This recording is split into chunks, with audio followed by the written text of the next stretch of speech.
Talk about social media for business. One of the core goals of the group is to help businesses be able to track measurable return on investment, ROI, for their business. And so one of the most effective, I guess, or prevalent marketing avenues that people like this have is networking. Right? Getting out of your house, getting out of your office, coming to chambers of commerce, to networking groups, to events like this, and doing business networking, talking to people face to face.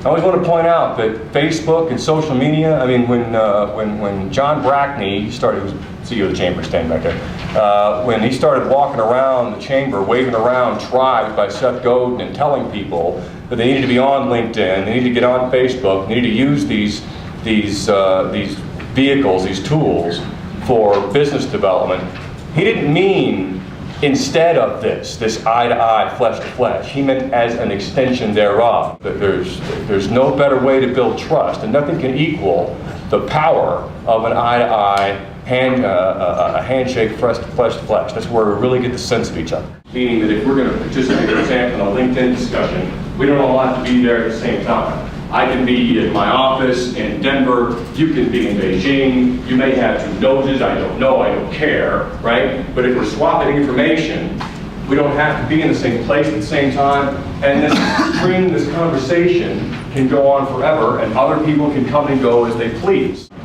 You know, we've all experienced going to a networking event and having the guy there who shoves his trifold brochure in your pocket and says, "You need life insurance," or "Are your taxes done yet?" And this is when you figure out the next time I come to these things, food first, right? And is that how you would encourage people to measure their ROI with the amount of food they eat? Yeah, is that how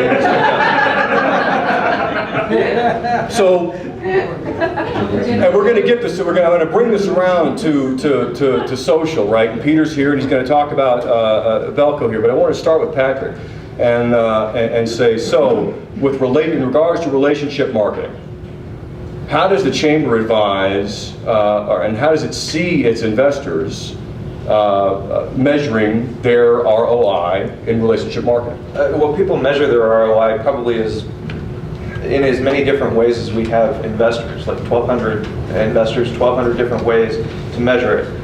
It's important when you when you engage in a new strategy, whether it's with the chamber, whether it's with social media, to really understand what you're trying to accomplish. With 500 events a year, 1.5 or 1.6 events a day, and 1,200 different chamber investors, we have large 200-person networking events and small group meetings. It can be difficult to figure out in a focused kind of way what you're doing and where you're doing it. It's the exact same with social media. Do I go to Twitter? Do I go to Facebook? Do I go to LinkedIn? If so, how many times a day? What am I saying? What is everybody else saying? It can be really overwhelming. So we encourage all of our clients to identify exactly what it is they were trying to accomplish in their business, and then outline some ways that the chamber can help with that. We do it with what we call a strategic interaction plan that we go back and review periodically throughout the year. You said you wanted to go to large 200-person networking events and you haven't been to any this year. Why not? Or you've been to all of them. Great, good job. How's it working out? And then we can modify that strategy and that engagement based on what you've done so far. So we have our own ways, and it's similar to social media. It's a tool. Similarly, right, when you join a chamber, when you launch a social media presence, you might have things that you want this to do for you. And something that 100% of you have done today, all of us have done today, which is critical, I think as Patrick started to point out, is once you pay your fee or build your Facebook page, you have to show up and engage. One thing about social media is like 95% of online comments to businesses go unanswered. Unanswered, 95%. And 80 or 88% of people who see a lack of response say it's very unlikely I'm going to ever do business with that company. Not because they didn't see capitulation, not because they didn't see resolution, but because they didn't see the response. It says to me that you don't care, all right? I'm gonna go find somebody who at least says, I see that you have something, right? And I'm gonna work with you on this. So I wanna put this out there. This is not just some aesthetic concept that gets thrown out from people who don't have the time or wherewithal to track actual metrics. No, this is a real thing, right now. And you may look for a chamber membership or blogging or Facebooking or whatever as an opportunity to get in front of people, right? The Uniquely Colorado Photo Contest. We encouraged people to submit photos of what they thought made Colorado unique. We had over 150 different entries, I think about 6,000 impressions. We got mentioned in the Denver Post. And what we did was we took the top 3 photos, and they are now the artwork on 3 different Belco credit cards. So that was kind of the prize. But the goal was beyond just, we weren't trying to, again, sell anything. We were trying to encourage people to participate. We were trying to recognize the members. Hey, look, you know, it wasn't just some corporate marketing department designing this new credit card. This came from you guys. The overall mission statement we had at Belco for social media was we want Belco to be a welcome and useful part of your week. Because the average auto loan lasts for 28 months at the time. So I had to keep you interested in Belco. I had to keep Belco top of your mind. I had to make it a pleasant and positive relationship for over 2 years. So every week I would put out an article from the Wall Street Journal about how to, 5 ways to improve your budget.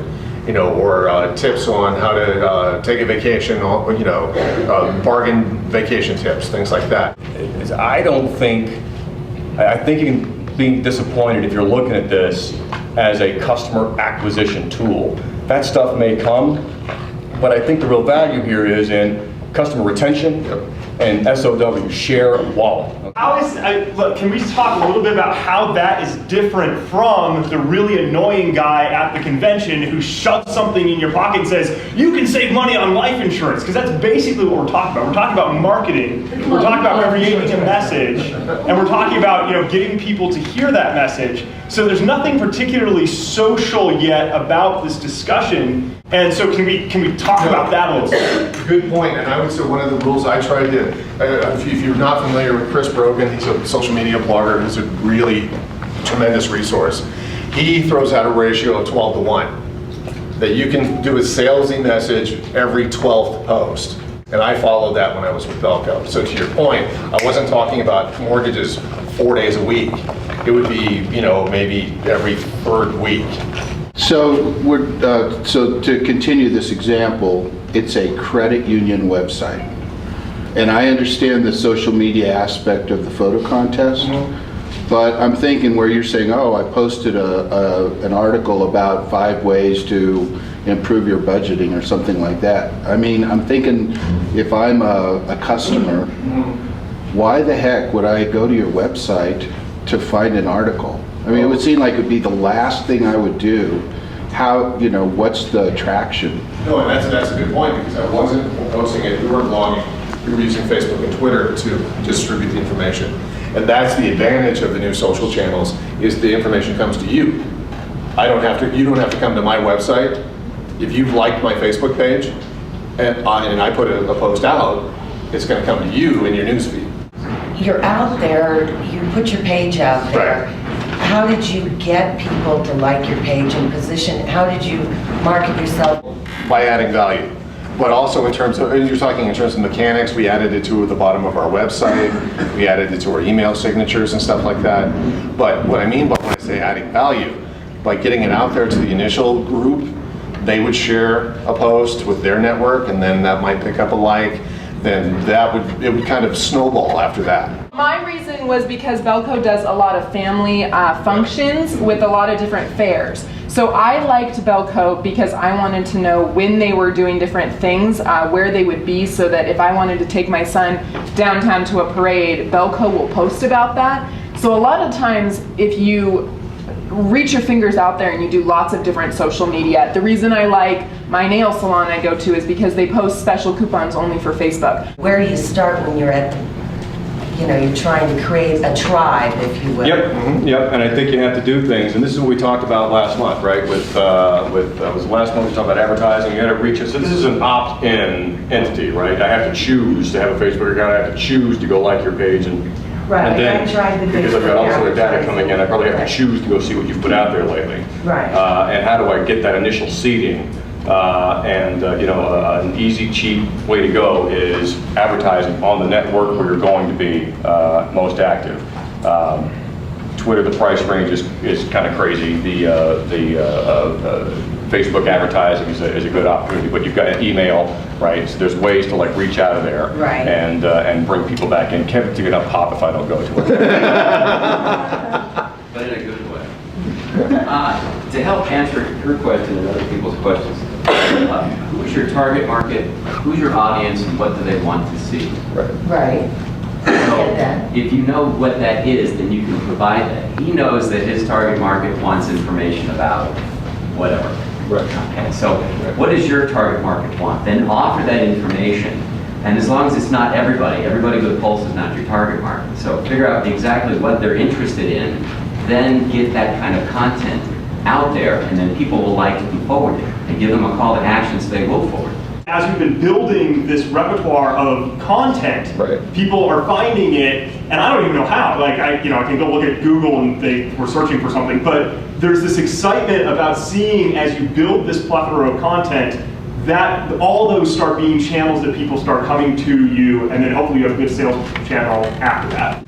What do you tell the manager who says, I get that you're on Facebook and on Twitter and that you have a blog? Why? What do you, I mean, I get that it's not tangible.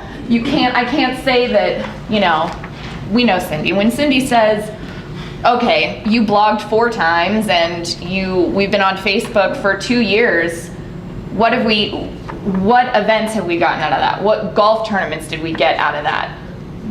How do you measure that besides handing a graph of Google Analytics and Facebook Analytics? Is there a way to kind of reel it all in and say, this is where we were, this is where we're at, and this is why? The internet's a conversation, and now we all have thousands of Twitter followers at our fingertips, right? And our hundreds of Facebook friends at our fingertips, and many of us seem very ready to go share our immediate thoughts about whatever there is right now. You can decide at what degree you engage in that conversation and influence its outcome.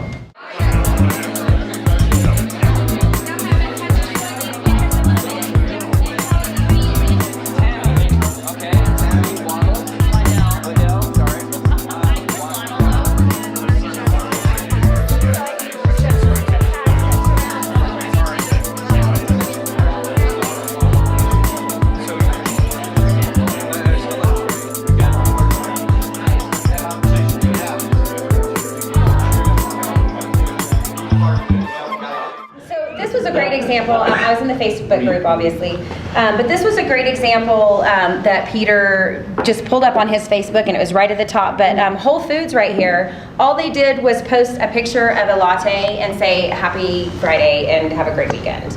And that was 16 minutes ago. They have 960 likes and 16 comments. So when you consider that doesn't even pertain necessarily, that doesn't say Whole Foods on it at all. It's not advertising Whole Foods. But what they've done is they've created 960 conversations, and 976 conversations just by what they've done here. So the point is that you don't have to necessarily post your business information on your business page. You can post a couple of little fun nuggets to acquire engagement.